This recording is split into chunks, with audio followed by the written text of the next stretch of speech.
பிரபாகரன் தான் 70களில் குட்டுமணியன் தங்கத்துறையன் காட்டி கொடுத்ததே பிரபாகரன் தான். அந்த காட்டி கொடுப்பின் வரலாறு தான் இது. நீங்க எங்களுக்கு வரலாறு சொல்லித்தர தேவையில்லை. நீங்க செம்மணியில தோண்டினாலும் சரி, வேற எங்கனையும் போய் அதை எங்கிட்ட கேட்காது. எங்கிட்ட அருண் நீங்க ஏன் செம்மணி தோன்ற நேரம் இதை பேசுறீங்கண்டா, பாதிக்கப்பட்ட நான் எப்ப இதை பேச வேணும் என்றதை முடிவு செய்யறது நான். நீ சொல்ற நேரத்துக்கு நான் கேட்க வேண்டிய அவசியம் இல்லை.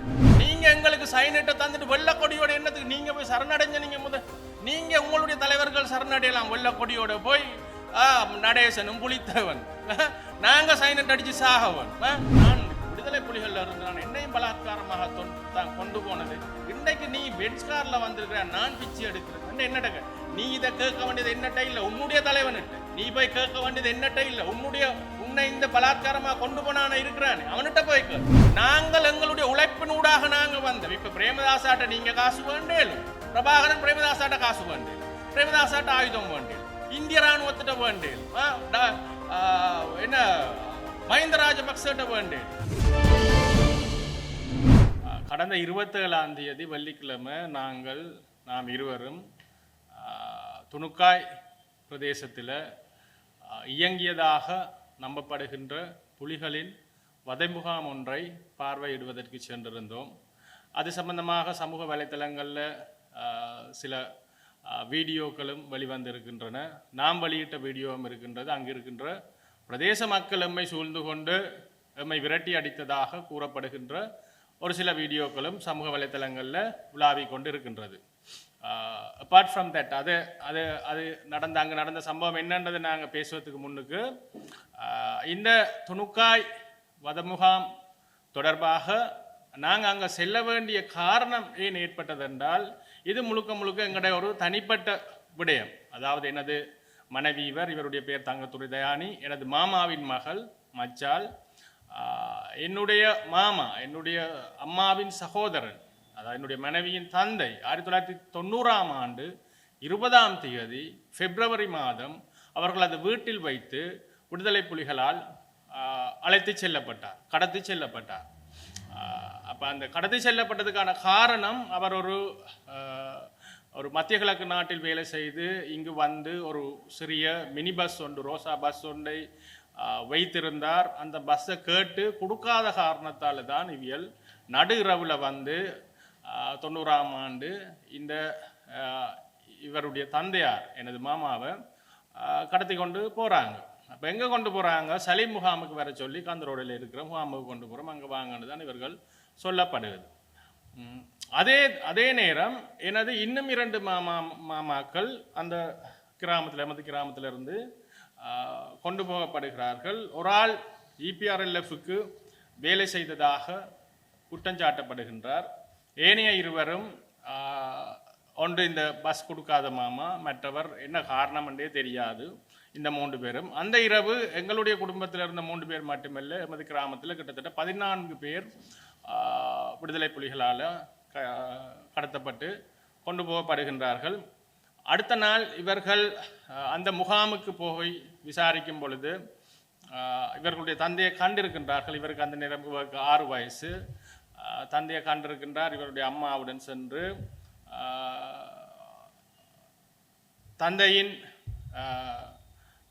தந்தையுடன் பேசிய பின்னர் தந்தை சில பேரை சொல்லியிருக்கின்றார். ஊரில் இருக்கிற ஒரு சில பேர்கிட்ட பேரை இவர்கிட்ட போய் சொல்லுங்க, அவையால் புலிகளுடன் நெருக்கமானவர்கள், எப்படியாவது என்ன விடுவிப்பார்கள் என்று இவையால் அவையிட்ட போய் சொல்லியிருக்கணும். அடுத்த நாள் திருப்பி போயிருக்கணும். அடுத்த நாள் அங்கு அவர் இருக்கவில்லை. மேலதிக விசாரணைகளுக்காக அவர் துணுக்காய்க்கு அனுப்பப்பட்டதாக அந்த முகாமில் இருக்கின்ற பொறுப்பாளர் அந்த சலீம் என்பவர் சொல்லியிருக்கின்றார்.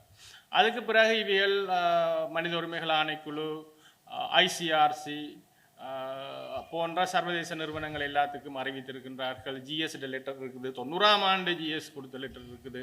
அதுக்கு பிறகு காலத்துக்கு காலம் இவர்கள் ICRCயால் கொடுக்கப்பட்ட கடிதங்கள் இருக்கின்றது. அதுக்கு பிறகு காணாமல் போனவர்கள்ட கொடுக்கப்படுகின்ற சர்டிஃபிகேட் இருக்குது. இதெல்லாம் அவர்கிட்ட இருக்குது.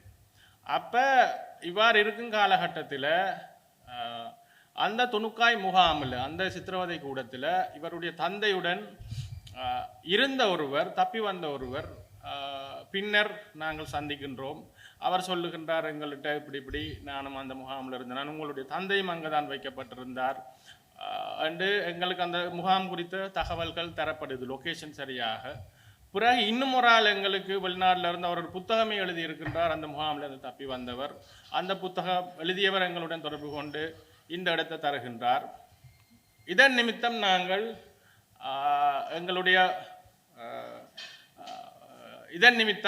எங்களுடைய உறவினர் எங்களோட வீட்டில இருந்து கடத்தி கொள்ளப்பட்டவரை தேடித்தான் நாங்கள் அங்கே போகிறோம். அப்போ இந்த இடம், இந்த லொக்கேஷன் வந்து மிக தெளிவாக எங்களுக்கு தரப்பட்டிருக்குது. இங்கே தப்பி வந்த ஆக்கள் மட்டும் இல்லை, முன்னாள் விடுதலை புலிகள் புனர்வாழ்வுக்கு உட்படுத்தப்பட்டு வந்து இப்போ இராணுவ புலனாய்வினுடன் சேர்ந்து இயங்குகின்ற விடுதலை புலிகள், இந்த முகாமில் இருந்த விடுதலை புலிகள், இந்த முகாமில் கடத்தப்பட்டு வைத்திருக்கப்பட்ட வேணைய இயக்கங்களை சார்ந்தவர்கள், அவர்களுடைய குடும்பத்தை சார்ந்தவர்கள், புத்திஜீவிகள், சும்மா எழுதினத்துக்காக பேசினத்துக்காக எந்தவித காரணங்களும் இல்லாமல் சந்தேகத்தின் பேரில் கொண்டு போய் வைக்கப்பட்ட ஆக்கள் சிங்களவர்கள், இராணுவ போலீஸில் இருந்த சிங்களவர்கள் கூட இங்கே கைதிகளாக வைக்கப்பட்டிருக்கின்றார்கள். இந்த ஆதாரங்களின் அடிப்படையில் தான் நாங்கள் அங்கே போனாங்க. நாங்கள் போனது எங்களோட வீட்டில் நாங்கள் இழந்த ஒருவரை தேடி, அவருக்கு என்ன நடந்தது என்ற உண்மையை தேடித்தான் நாங்கள் போனாங்க. நாங்கள் அரசாங்கத்துக்கு சார்பாக போயிருந்தால் நாங்கள் இராணுவத்தோடு போயிருப்போம், எஸ்டிஎஃபோட போயிருப்போம், இன்னும் 2 முழுக்க பாதுகாப்போட போயிருக்கோம். அவ்வாறு நாங்கள் போக வேண்டிய தேவை எங்களுக்கு இல்லை. நாங்கள் எங்களோட வீட்டில் ஒரு ஆள் இழந்திருக்கின்றோம், ஆகவே அங்கே சென்று நாங்கள் அங்கே இருக்கிற தகவல்கள் எல்லாம் எடுத்துக்கொண்டு வரக்குள்ள அந்த பக்கத்தில் இருந்த கடையில் இருக்கிற ஒருவரின் சகோதரர், அவருடைய எங்களை அங்கே வந்து தாக்க முயற்சித்தவர்கள், அவதூறாக பேசியவர்கள் அனைவரது முகங்களும் படங்களும் வீடியோக்களில் இருக்குது. அவர்களுடைய பேர் விவரங்கள் எங்கள்கிட்ட இருக்குது. ஆனாலும் இவர்களுக்கும் எங்களுக்கும் எந்த பிரச்சனையும் இல்லை. இவர்கள் அந்த ஊர்க்காரரும் இல்லை. இவர்கள் அங்கேருந்து 8-10 கிலோமீட்டர் தள்ளி மல்லாவிலிருந்து வந்தவர்கள். இவர்கள் வந்து எங்களை பார்த்துட்டு போனார்கள். அதுக்கு முன்னுக்கு என்ன செய்கிறீங்கன்னா, நாங்கள் இப்படி ஒரு யூடியூப் வீடியோ ஒன்று எடுக்கிறோம்னா சரி என்று போயிட்டாங்க. அவர்கள் போன பிறகும் 1 மணித்தியாலத்துக்கிட்ட அங்கே நின்று எங்களுடைய வீடியோ எல்லாம் நாங்கள் முழுமையாக எடுத்துட்டு தான் வெளியில் வரக்குள்ள தான் இவங்க ஒரு 10 பேர் மோட்டர் சைக்கிளில் வந்தவங்க. வந்து எங்களை தடுத்து நிறுத்தி அப்படியான அவர்களுடைய அந்த ஆபாச அந்த கதைகள் அது அது அது நாங்கள் பிறகு பேசுவோம். அப்போ இங்கே இருக்கல, இங்கே இராணுவ முகாம் இருந்தது, இங்கே அந்த 90 காலகட்டங்கள் எங்கே எல்டிடி இருந்தது போன்ற சிறுபிள்ளைத்தனமான அவர்களுடைய கருத்துகளுக்கு வரலாறே தெரியாத வன்னியில் இந்த மாதிரி பல்லாயிரக்கணக்கான இளைஞர்கள் இவ்வாறு புலிகளால் கொண்டு செல்லப்பட்டாக்கள் கொஞ்சம் பேர் தான் அவையர். அப்போ அவையோட கதையை விட்டுட்டு இப்போ நாங்கள் அங்கே போய் தேடி போனாங்க, போய் வீடியோக்கள் எடுத்துட்டு நாங்கள் வெளியே வந்திருக்கிறோம். இப்போ சமூகத்தில் ஒரு பேசு பொருள் ஒன்று உருவாகி இருக்குது. துணுக்காயில் ஒரு முகாம் இருந்ததா இல்லையா, விடுதலை புலிகள் இவ்வாறு சித்திரவதை கூடங்களை நடத்தினார்களா இல்லையா என்கின்ற ஒரு பேச்சு சமூகத்தில் உருவாகி இருக்கின்றது. இது பல்கலைக்கழக ஆசிரியர்கள் சங்கம் UTHR என்று சொல்லப்படுகின்ற UTHRJ, Jaffna university teachers for human rights என்று சொல்லப்படுகின்ற நம்பத்தகுந்த சர்வதேச ரீதியில் ஏற்றுக்கொள்ளப்பட்ட மார்ட்டின் ஏர்னல்ஸ் என்று சொல்லப்படுகின்ற 10 உலகளாவிய சர்வதேச மனித உரிமை அமைப்புகள், Amnesty International, Human Rights Watch போன்ற 10 அமைப்புகள் சேர்ந்து விருது கொடுத்த பல்கலைக்கழக பேராசிரியர்கள் எழுதிய ஆவணம்.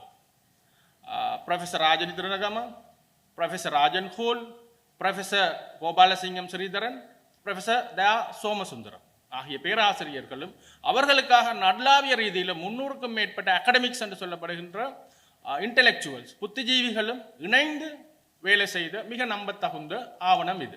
இவர்கள் தான் முறிந்த பணி புத்தகத்தை எழுதினது. இந்த புத்தகம் எழுதிய காரணத்துக்காக பல்கலைக்கழகத்துக்கு முன்னால் ராஜன் சுட்டுக் கொல்லப்பட்டார். இவர்களுடைய இந்த அறிக்கையில் இது மாதிரி பல அறிக்கை இருக்கு. இந்த அறிக்கையில் மிக தெளிவாக அவர்கள் LTT started mass detention centers was after disseminates in rival group from mid 1986. 1986 இருந்து ஏனைய இயக்கங்களை கொன்றொழிப்பதற்காகவும் சித்திரவதைகள் செய்வதற்காகவும் விடுதலை புலிகளால் சித்திரவதை கூடங்கள் நடத்தப்பட்டதாக இந்த அறிக்கையில் தெளிவாக இருக்கு. அதை விட துணுக்காய் சம்பந்தமாக, துணுக்காய் என்கின்ற பெயர் சொல்லி துணுக்காய் எங்க இருக்குது, துணுக்காயில் எவ்வளவு பேர் இருந்தார்கள், துணுக்காய் முகாம் எப்படி இருந்தது, முகாமுடைய முகாம் நடத்தப்பட்ட விதம் போன்ற சகல விடயங்களும் இந்த university teachers for human rights என்று சொல்லப்படுகின்ற பல்கலைக்கழக ஆசிரியர்கள்ட்ட அறிக்கையில் இருக்குது. சரியா?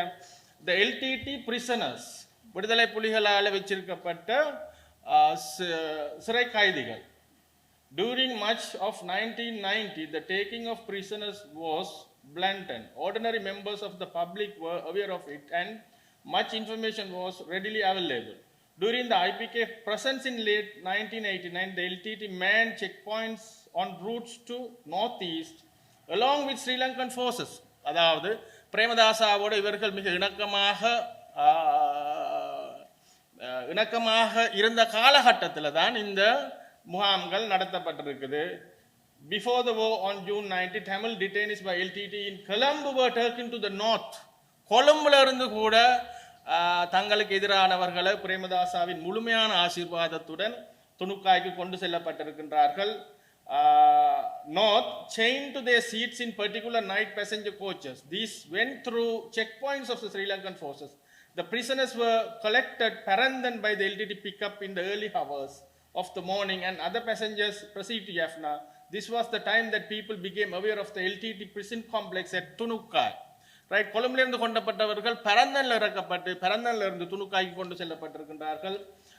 Following the withdrawal of IPK from the Jaffna on February 1990 and before the war of June Sunday 690 ஜூன்ல சண்டே ஆரம்பிக்கிறதுக்கு முன்னுக்கு LTT centers in Jaffna where relatives of those detained could make inquiries. அதாவது யாழ்ப்பாணத்திலிருந்து கொண்டு போற ஆட்களுன்ற தகவல்களை பெறறதுக்கண்டே ஒரு முகாம் உருவாக்கப்பட்டு அங்க போய் இந்த தகவல்களை பெற்றுக்கொள்ள முடியும் என்று இருக்குது. Matter the scale of the problem. இதில் அடுத்த துணுக்காய் பற்றி Thunukkai at 3, the best estimate we have it based on putting the number of prisoners once held at Thunukkai. துணுக்காயில் எத்தனை பேரை வைத்திருந்தார்கள் என்றும் அதாவது துணுக்காய் 3000 அதாவது 3000க்கு மேற்பட்டவர்கள் இங்கு வைக்கப்பட்டிருக்கிறார்கள் இந்த யூனிவர்சிட்டி டீச்சர்ஸ் ரிப்போர்ட் சொல்லுது. This figure is based on numbers given by various sources together with an escape description of the camp. அதாவது இந்த கேம்ப்ல இருந்து இந்த முகாமில் இருந்து தப்பி வந்தவர்கள் அந்த முகாமில் இருந்த முன்னாள் விடுதலை புலிகளால் தண்டிக்கப்பட்ட புலிகள் சரியா புலிகளுடைய தளபதிகளை கூட கொண்டே சிறைச்சாலையில் வச்சிருக்குது. அவர்கள் ஏனைய சர்வதேச தேசிய ஹியூமன் ரைட்ஸ் மனித உரிமை உறுப்பினர்கள் ஏனைய மாட்டு இயக்க மனுஷொலிவியல் கொண்டு போனாக்கள் அவர்களுடைய உறவினர்கள் புத்திஜீவிகள் இன்டலெக்சுவல்ஸ் சும்மா சாதாரண காரணங்களுக்காக தனிப்பட்ட காரணங்களுக்காக கூட இங்கு கொண்டு செல்ல இது ஒரு ரிப்போர்ட் இல்லை 3-4 ரிப்போர்ட் பிரீஃபா மிக ஆழமாக ஒவ்வொரு இவர்களுடைய அந்த சித்திரவதை கூடத்தை பற்றி மிக நுணுக்கமான அந்த கட்டிடத்தில் எத்தனை காவல் அரண்கள் இருந்தது எத்தனை பேர் காவலுக்கு இருந்தார்கள் என்கின்ற தகவல்கள் கூட இந்த ரிப்போர்ட்ல இருக்கு. ரைட், இது யூனிவர்சிட்டி டீச்சர்ஸ். இது அம்னஸ்டி இன்டர்நேஷனல் என்று சொல்லப்படுகின்ற சர்வதேச இன்றைக்கும் ஐக்கிய நாடுகள் சபையில பெர்மனன்ட் நிரந்தர அறிக்கையிற பீரோ வச்சிருக்கிறது. இவர்கள் சொல்றதுதான் ஐக்கிய நாடுகள் சபையை கேட்கிற சர்வதேச மன்னிப்பு சபையில ரிப்போர்ட். இந்த ரிப்போர்ட் இந்த சர்வதேச மன்னிப்பு சபை உறுப்பினர் 1991 ஜூன் மாதம் இலங்கைக்கு 2 கிழமை விசிட் பண்ணி அவர்கள் இலங்கைக்கு இந்த இடங்களெல்லாம் விசாரித்து இந்த இடங்கள்லாம் போய் பல நூறு பேரை பேட்டி கண்டு பல நூறு பேரை பார்த்த பிறகு வெளியிட்ட இந்த அறிக்கையில மிக தெளிவாக ரைட் துணுக்காய் முகாம் பற்றி சொல்லப்பட்டிருக்குது. LTT cadres, particularly in the Jaffna area, carry out arrests on various grounds, including people alleged sympathizers of the rival Tamil group, cooperation with them, sympathy of cooperation with the IPKF during their stay in Sri Lanka, suspicious of providing information to the security forces, or refusal to pay contribution to the LTT. Amnesty International has also received information about the arrest of people as result of what appeared to be personal issues. சரியா, தனிப்பட்ட காரணங்களுக்காக கூட மக்கள் கைது செய்யப்பட்டிருக்கா, such as over land or marriage arrangements. காணி பிரச்சனை, காதல் பிரச்சனை, கல்யாண பிரச்சனை கூட இவியல் கைது செய்து கொண்டு போயிருக்கணும். And of people critical of the LTT விமர்சிக்கிறவர்கள். A number of people among the Muslim businessmen were also detained for ransom. கப்பம் கேட்டு காசு கொடுக்காமல் முஸ்லிம் வியாபாரிகள் வர்த்தகர்கள் கொண்டு செல்லப்பட்டிருக்கின்றார்கள், தமிழர்களும் கொண்டு செல்லப்பட்டிருக்கிறார்கள். One of the people interviewed by Amnesty International in June 1991 described how late one evening in April 1990, 3 armed members of the LTT jumped over the wall around his house and ordered him to come with them for interrogation. They blindfolded him and took him on a van to what seemed to be in transit camp. He was held there for 9 days with an estimate 40-45 others. During this period, we have never interrogated He was never interrogated. On the 9th day, he was transferred to Tunukai Mulattivu district, where one of the largest places of detention of the LTT at this time was established. Tunukai LTT detention camp was situated in the former premises of Paddy Marketing Board stores. The majority of the prisoners were held in the large covered area, which was divided into individuals. Right? அந்த இடம், அந்த துணுக்காய் இல்ல சித்திரவதை கூடம் வச்சிருக்கப்பட்டது படி marketing போர்டுக்கு, அதாவது net சந்தைப்படுத்தும் அதிகார சபைக்கு சொந்தமானது என்பது கூட இந்த சர்வதேச மன்னிப்பு சபையிட அறிக்கையில தெரிவிக்கப்பட்டிருக்குது. அப்ப துணுக்காய் சம்பந்தமான அறிக்கைகள் விரவி கிடக்குது. இது துணுக்காயிலிருந்து தப்பி வந்த ஒருவர் இன்று கனடாவில் வசிக்கின்றார். அவர் அந்த காலகட்டத்திலேயே எழுதின ஆயுதங்க மேல் காதல் கொண்ட மனநோயால் என்ற புத்தகம். அதே மாதிரி இந்த அறிக்கை வந்து Vietnam LTD run Vietnam style torture camp. இது அந்த முகாமில் இருந்து தப்பி வந்த ஒரு போலீஸ் அதிகாரி எழுதின அறிக்கை. அந்த போலீஸ் அதிகாரி இன்னும் உயிருடன் இருக்கின்றார். சரி, அப்படி இது பல்வேறு தரமான பல்வேறுபட்ட அறிக்கைகள் எங்கள்கிட்ட இருக்குது. இதை நாங்கள் நிரூபிக்கிறதுக்கு ரெண்டாவது காலகட்டத்தை இவர்கள் சொல்கின்றார்கள். அது 90களில் 91களில் விடுதலை புலிகள் எல்லாம் காட்டுக்குள்ளே போயிருந்தார்கள் என்று. இப்போ சொல்கிறார்களுக்கு நாங்கள் சொல்லுறோம், வரலாறு போய் அப்பன் ராசா வடிவா படித்து கொள்ளுங்க. 88ஆம் ஆண்டு டிசம்பர் மாதம் 18ஆம் தேதி பிரேமதாசா அவர்கள் நடந்த இலங்கையில் நடந்த தேர்தலில் வெற்றி பெற்று ஜனாதிபதியாக 19ஆம் தேதி அறிவிக்கப்படுகிறார். 89ஆம் ஆண்டு ஜனவரி மாதம் கண்டி தலதா மாளிகையில் இவர் சத்தியப்பிரமாணம் செய்கின்றார். அந்த தனது கன்னியுரையிலேயே இவர் விடுதலை புலிகளை பேச்சுவார்த்தைக்கு அழைக்கின்றார். இங்கால தென்னிலங்கையில் ஜேவிபி கிளர்ச்சி நடந்து கொண்டு 2 தரப்பையும் பேச்சுவார்த்தைக்கு அழைக்கின்றார். கிட்டத்தட்ட 15 நாட்கள் கழித்து விடுதலை புலிகள்கிட்ட லண்டன்ல இருந்து ஃபேக்ஸ் பண்ணினோம், நாங்கள் பேச்சுவார்த்தைக்கு தயாரண்டு, தங்களுடைய செக்யூரிட்டி, தங்களுடைய டிமாண்ட், அவர்களுடைய நிபந்தனைகள், அவர்களுக்கு என்னென்ன தேவை என்ற சம்பந்தமாக மேற்கொண்டு பேசுவோம் என்று ரஞ்சன் விஜயரத்ன ஒருதலை பட்சமாக யுத்த நிறுத்தத்தை அறிவிக்கிறார். யுத்த நிறுத்தம் அறிவிப்பது நூடாக இவர்களுக்கு அவர்கள் தெளிவாக சொல்கின்றார்கள், உங்களுக்கு என்னென்ன தேவை அவ்வளத்தை நாங்கள் செய்து தருவோம், நீங்கள் பேச்சுவார்த்தைக்கு வாங்கண்டு. அதுக்கு பிறகு 89ஆம் ஆண்டு ஜனவரி, பிப்ரவரி, மார்ச், ஏப்ரல், மே 89ஆம் ஆண்டா இந்த காலகட்டங்களில் மிக இணக்கமாக 9 ரவுண்ட் பேச்சுவார்த்தைகள் சுச்சரித்து எண்ணப்படுகின்ற பிரேமதாசோட வீட்டில் நடைபெறுகிறது. ஹில்டன் ஹோட்டலில் இவர்கள் தங்க வைக்கப்படுகிறார்கள். இவர்களுடைய முதலாவது கோரிக்கையாக இருக்கிறது, பிரபாரண்ட மனைவி பிள்ளைகள் நோர்வேயில் வெளிநாட்டில் ஒன்றில் தலைமறைவாக இருக்கிற அவர்களை தங்கள்கிட்ட கொண்டு தர சொல்லி வன்னிக்கு ஏலங்காவில் இலங்கை ஏலங்கா விமானத்தில் கொண்டு வரப்பட்டு இவர்கிட்ட கையளிக்கப்படுகிறார்கள். யார் ஆண்டன் பாலசிங்கம், அடேல் பாலசிங்கம் கொண்டு வரப்படுகிறார்கள். இராணுவத்தை யார் ஐபிகேஃப் இந்திய இராணுவத்தை முகாமுக்களில் இந்திய இராணுவத்தை 3 மாதத்துக்கு வெளியேறுமாறு பிரேமதாசாவால் கோரிக்கை விடப்படுகிறது. அதை ஏற்றுக்கொண்டு இராணுவம் போக தொடங்குது. இந்தியாவில் 89ஆம் ஆண்டு இறுதியில் தேர்தல்கள் மூலம் விபி சிங்கிட அரசு வருது. ஸோ இது வந்து பிரெட்மன் வீரக்கோன் என்று சொல்லப்படுகின்ற பிரேமதாசாட ஆலோசகராக இருந்தவர் எழுதின புத்தகம். மிக தெளிவாக நேரம், டைம் எல்லாம் போட்டு இதில் எழுதப்பட்டிருக்கு. எவ்வளவு சுதந்திரமாக அரசு ஆதரவுடன் 89களில் விடுதலை புலிகள் இயங்கினார்கள் என்றது இந்த புத்தகத்தில் இருக்கு. இது தீக்ஷித் எழுதின புத்தகம், கொலம்போ அசைன்மெண்ட் என்று சொல்றது. அந்த டைமில் இந்திய தூதுவராக இருந்த தீக்ஷித் எழுதின புத்தகம். தீக்ஷித் மிக தெளிவாக சொல்றார், பிரேமதாசா இவர்களுக்கு காசும் கொடுத்து ஆயுதங்களும் கொடுத்து எவ்வளவு இந்த நாட்டில் சுதந்திரமாக 89, 90களில் புலிகள் இயங்கினார்கள் என்று. இங்க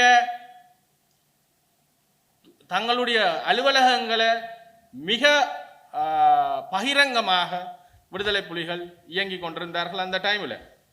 சரியா? அப்ப இந்த ஆதாரங்கள் எல்லாத்தையும் வாசிங்கன்னு நாங்கள் கேட்டுக்கொள்ள. இந்த வரலாறு தெரியாம 89ல் எங்க இருந்துச்சுன்னா 90ல் எங்க இருந்துச்சுன்னா போன்ற கேள்விகள் கேட்குற சிறு பிள்ளைகளுக்கு சொல்றேன், நீங்க வாசிங்க, இல்லாட்டி வாங்க நீங்க டிபேட்டுக்கு, இதெல்லாம் நாங்க தாரம் உங்களுக்கு அடிச்சு எடுக்க வழி இல்லாட்டிக்கு வாசிச்சு தெரிஞ்சு கொள்ளுங்க. 89, 90களில் புலிகள் மிக ஆக்டிவாக பிரேமதாசாவோட இணைஞ்சு வேலை செய்து கொண்டிருந்தார்கள். ஆரம்ப காலங்களில் இந்திய இராணுவத்துடன் இணைந்து வேலை செய்து கொண்டிருந்தார்கள். 90களில் நடுப்பகுதிக்கு பிறகுதான் இங்கே அந்த யுத்த நிறுத்தம் உடைஞ்சு யுத்தம் ஆரம்பிக்கப்பட்டது. அது வரைக்கும் இவர்கள் மிக இலகுவாக தங்களோட வேலையை கொழும்புல இருந்து தங்களுக்கு பிடிக்காத ஆக்களை கைது செய்து கொண்டு வர அளவுக்கு பவர்ஃபுல்லாக இருந்தது தான் இந்த இது. அப்போ நாங்கள் ஆதாரங்கள் தந்திருக்கிறோம். இப்போ எங்களுக்கு தேவை என்னண்டா, எங்கட வீட்டில் எங்கட வீட்டில் புலிகளால் கொல்லப்பட்டவர்களுக்கு நியாயம் வேணும். எங்களுக்கு நீங்கள் செம்மணியில் தோண்டினாலும் சரி, வேறு எங்கனையும் போய் அதை எங்கிட்ட கேட்காதீங்க. எங்கிட்ட அருண் நீங்கள் ஏன் செம்மணி தோன்ற நேரம் இதை பேசுறீங்கண்டா, பாதிக்கப்பட்ட நான் எப்போ இதை பேச வேணும் என்றதை முடிவு செய்யறது நான். நீ சொல்ற நேரத்துக்கு நான் கேட்க வேண்டிய அவசியம் இல்லை. எனக்கு எப்போ தோணுது, என்னால் எப்போ இந்த இதுக்கான இந்த அநீதிக்கான நீதியை பெற்றுக்கொள்ள முடியும் என்று நான் நம்புகின்றேனோ அந்த நேரத்தில் நான் கேட்பேன். இதை கேட்குறேன். இதை அருண் நீங்கள் இதை இப்போ நீங்கள் துணுக்காய பேசுனீங்கன்னா செம்மணி நீர்த்து போகும். எவ்வாறு நாங்கள் திருப்பி எப்படி செம்மணி நீர்த்து போகும்?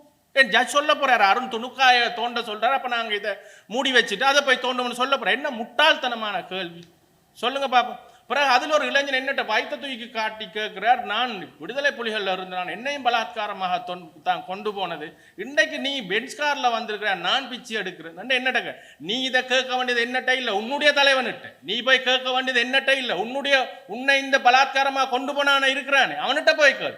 குமரன் பத்மநாபன்ட்ட கேள். இலங்கை விடுதலை புலிகள 2வது தலைவராக இருந்த குமரன் பத்மநாபன் இன்றைக்கு 15-16 டிஃபெண்டரோட மிக சொகுசாக அரச பாதுகாப்புல வாழ்றாரு. அப்ப ஏன் அவர்கிட்ட நீங்க போய் கேட்கல? அது எவ்வாறு எந்த அரசாங்கம் வந்தாலும் அவரை தண்டிக்கல. அப்ப அவர் எப்படி உங்களுக்கு துரோகியாகாமல் போனார்? நாங்கள் எங்களுடைய உழைப்பினூடாக நாங்க வந்தோம். இப்ப பிரேமதாசாட்ட நீங்க காசு வேண்டேலும், பிரபாகரன் பிரேமதாசாட்ட காசு வேண்டேலும், பிரேமதாசாட்ட ஆயுதம் வேண்டேலும், இந்திய ராணுவத்திட்ட வேண்டேலும், என்ன மஹிந்த ராஜபக்சட்ட வேண்டேலும், மாத்தியாவை காட்டி கொடுக்கலும், மாத்தியாவோட 700 பேரை கொண்டே கொலை செய்யலும். நீங்க எங்களுக்கு சைனிட்ட தந்துட்டு வெள்ளக்கொடியோட என்னத்துக்கு நீங்க போய் சரணடைஞ்ச? நீங்க உங்களுடைய தலைவர்கள் சரணடையலாம். வெள்ளக்கொடியோட போய் நடேசனும் புலித்தேவன் நாங்க சைனட் அடிச்சு சாகவன், சூசைட மனைவியும் தமிழ்ச்செல்வன் மனைவியும் என்னென்னு வெளிநாட்டுக்கு போய் சொகுசா இருந்தான்னு நீ கேட்டிருக்கியா? என்னட்ட கட்ட நீ அவையில போய் கேட்கணும். என்னென்னு நீங்க வெளிநாட்டுக்கு போனீங்க இவ்வளவு சொகுசா? 12,500 பேர் முன்னாள் விடுதலை புலிகள் புனர்வாழ்வு அளிக்கப்பட்ட வந்தாக்கள் இருக்கிறேன் தானே. ஒவ்வொருத்தனும் ஒருத்தனை காட்டி கொடுத்து தான் வெளியே வந்தான். காட்டி கொடுத்தவர்கள் நாங்கள் இல்லை, நீங்க தான். பிரபாகரன் தான் 70-70களில் குட்டுமணியையும் தங்கத்துறையும் காட்டி கொடுத்ததே பிரபாகரன் தான். அந்த காட்டி கொடுப்பின் வரலாறு தான் இது. நீங்க எங்களுக்கு வரலாறு சொல்லித்தர தேவையில்லை. இங்க தமிழர் அரசியல் 2ஆ தான் இருக்குது, ரைட்டா? ஒன்று புலி ஆதரவு அரசியல், இன்னொன்று புலி எதிர்ப்பு அரசியல். நாங்கள் எந்த இடத்துல இருக்கிறோன்றதை நாங்க தீர்மானிச்சிட்டோம். புலிகளால் பாதிக்கப்பட்ட சகல பேரையும் நாங்கள் ஒன்றிணையுமாறு கோரிக்கை விடுக்கின்றோம். அல்ஃபிரட் துரைப்பால இருந்து, அமிர்தலிங்கத்திலிருந்து, சென்ட்ரல் காலேஜ் பிரின்சிபல்ல இருந்து, சென்ட் ஜோன்ஸ் பிரின்சிபல்ல இருந்து, இவ்வாறு வகதொகை இல்லாமல் செல்வியில இருந்து, ராஜினி திருநகமில இருந்து வகதொகை இல்லாமல் புத்திஜீவிகளும் சாதாரண மக்களும் படித்தவர்களும் கொன்றொழிக்கப்பட்டார்கள். எவ்வித காரணங்களும் இல்லாமல் அவர்களுடைய பிள்ளைகளை எல்லாரையும் நாங்கள் அவர்களுடைய உறவினர்கள் ஏனைய இபிஆர்எல்எஃப், புலட், டெலோ, இஎன்டிஎல்எஃப், டிஎன்ஏ இவ்வாறு இங்கிருந்த 37 இயக்கத்தின் டிக்சித்தின் புத்தகத்தில் இருக்கு. இந்த இருக்கு 37 Tamil political and militant groups active at one point between 1977 to 1989. 77ஆம் ஆண்டு கிட்டத்தட்ட 37 ஆயுத குழுக்கள் இந்த மண்ணுக்காக, விடுதலைக்காக ஆயுதம் தாங்கியவர். அவர்களை கொன்றொழித்தது யார்? நாங்க கேட்கிறோம். அந்த 37 குழுக்கள்லையும் நான் நினைக்கிறேன் 37ஐயுமே இல்லாமல் ஆக்கினது விடுதலை புலிகளா இருக்கும். இந்த போராட்டம் ஒரு விடுதலை போராட்டம் இல்லை, இது ஒரு தனிக்கர அதிகார சர்வாதிகார போராட்டம். இது விடுதலை புலிகளின் தலைவருக்கும் விடுதலை புலிகளுக்கும் யார் ரோல் மாடலாகவும் ஹீரோவாகவும் ஏற்றுக்கொண்டனா ஹிட்லர். அவர்களுடைய வணக்கம் வைக்கிற ஸ்டைல்ல இருந்து எல்லாமே ஹிட்லர். அது பாசிச சித்தாந்தம். இந்த பாசிச சித்தாந்தத்தை எங்களுக்கு காட்ட முயற்சிக்காதீங்க. நாங்கள் எங்கட வீட்டில் காணாமல் ஆக்கப்பட்டாக்களை நாங்களும் தேடுறோம். நாங்கள் எப்போ தேடணும், எங்கே தேடணும்ன்றது நாங்கள் தான் முடிவு செய்கிறது. நீங்கள் எங்களுக்கு சொல்ல தேவையில்ல. இன்றைக்கு அரசாங்கம் தான் செம்மணியில் தோண்டுது. அரசாங்கம் தான் காசு கொடுத்துருக்கு செம்மணியில் தோன்றதுக்கு. புலிகள்ட காலத்தில் எங்களுக்கு வாய் துறக்கேலுமா? அப்போ அரச பணத்தில் தான் நீங்கள் தோண்டி கொண்டிருக்கிறீங்க. மற்றது இன்னொன்று எங்கிட்ட அந்த சிறுபுள்ளைத்தனமான வாதம் உண்டு. நீங்கள் எப்படி அருண் ஒரு பயங்கரவாத இயக்கத்தையும் அரசு செய்த குற்றத்தையும் சமனாக்குறீங்க. அரசுகளுக்கு கூட பொறுப்பு இருக்குது. சரி, எங்களுக்கு இந்த பைலா கதையெல்லாம் தேவையில்லை. நாங்கள் சமனாக்கல்ல நாங்கள் சொல்றோம் விடுதலை புலிகள் செய்தது இன்னும் கூட. அரசு ஒன்றுக்கு எதிராக போராடுறதுக்கு வழிமுறை இருக்கு, சிஸ்டம் இருக்கு. அரசு ஒன்று காணாமல் ஆக்கினா எங்களுக்கு போராடலாம். ஐக்கிய நாடுகள் சபைக்கும் வரைக்கும் செல்ல. செம்மணியில கிருஷாந்தி குமாரசுவாமி என்கின்ற மாணவியிட மரணம் 6 பேர் மரண தண்டனைக்கு உட்படுத்தப்பட்டார். 6 பேருக்கு மரண தண்டனை கொடுக்கப்பட்டது ராணுவ வீரர்களுக்கு, ஒரு போலீசார். 3 பேருக்கு 20 வருஷ ஆயுள் தண்டனை, 20 வருஷ தண்டனை கொடுக்கப்பட்டது. ரைட்டா? ஆனா எங்கட வீட்டுல காணாமலாக்கப்பட்டவனுக்கு என்ன நடந்தது? அவனை இன்றைக்கு நீங்க யார்கிட்ட கேட்குறீங்கன்னா யார்கிட்ட 12,500 பேர் வெளியே வந்து நிற்கிறார்கள். என்ன புலிகள் இல்லாமல் எலிகளா? சரி 10,000 விடுவோமே வலுக்கட்டாயமாக கொண்டு போனப்பட்ட ஆக்கள் மிச்சம் 2,500 என்ன சும்மா இருந்த ஆக்களா? அப்ப இவர்களுக்கு தண்டனை வழங்கியார். தண்டனை வழங்கினது அரசுக்கு எதிராக கிளர்ச்சி செய்தது. ரைட்? State was terrorist. ரைட்டா? இவர்கள் சாதாரண மக்களுக்கு செய்த குற்றங்களுக்கு இவர்கள் தண்டிக்கப்படல. எங்களை மாதிரி சாதாரண மக்களுக்கு சரியா நிறைய பேர் இன்றைக்கு வாய் துறக்க இல்லாம இருக்கிறார்கள். இவர்களுக்கு பின்னால் ஒரு பெரிய ஒரு மாஃபியா ஒன்று இயக்கி கொண்டிருக்கின்றது. சரி, அந்த மாஃபியாக்கு பயந்து சனம் இன்றைக்கு கதைக்க முடியாமல் இருக்கு. ஸோ அந்த மக்கள் எல்லாருக்கும் சொல்ல, இது 238 KKS ரோட் என்னுடைய ஆஃபீஸ். இங்க நாங்கள் விடுதலை புலிகளால் பாதிக்கப்பட்ட ஆக்களுக்கு நீதி கிடைக்கிறதுக்காக போராடுறதுக்கான இடம் இருக்குது. நீங்க எங்கள்கிட்ட வாங்க, நாங்க உங்களுக்கு அதுக்கான வழிகளை காட்டித்தாரோம். நாங்க அரசுக்கு எங்கட வீட்டை காணாமல் போன ஆக்களுக்கு நீதி கோரி நாங்க ஹேபியஸ் கார்பஸ் ஆட்கொண்ட ஒரு மனு அடிக்க நீதிமன்றத்துக்கு போனா நீதிமன்றம் எங்களுக்கு என்ன தெரியுமா சொல்லுது? அது சட்ட ரீதியான ஒரு ராணுவத்துக்கு எதிராக தான் போடலாம், சட்டவிரோத ஒரு குழுக்கு போடலாது. அப்ப இங்க யாருக்கு அநீதி மறக்கப்படு? நீதி மறக்கப்படு, எங்களுக்கு மறக்கப்படு. உங்களுக்கு சந்தர்ப்பம் இருக்கு, உங்களுக்கு சாத்தியக்கூறு இருக்கு, உங்களுக்காக குரல் கொடுக்க ஐநா வரைக்கும் இருக்கு, எங்களுக்காக குரல் கொடுக்க யார் இருக்கு? ஒருத்தருமே இல்லை.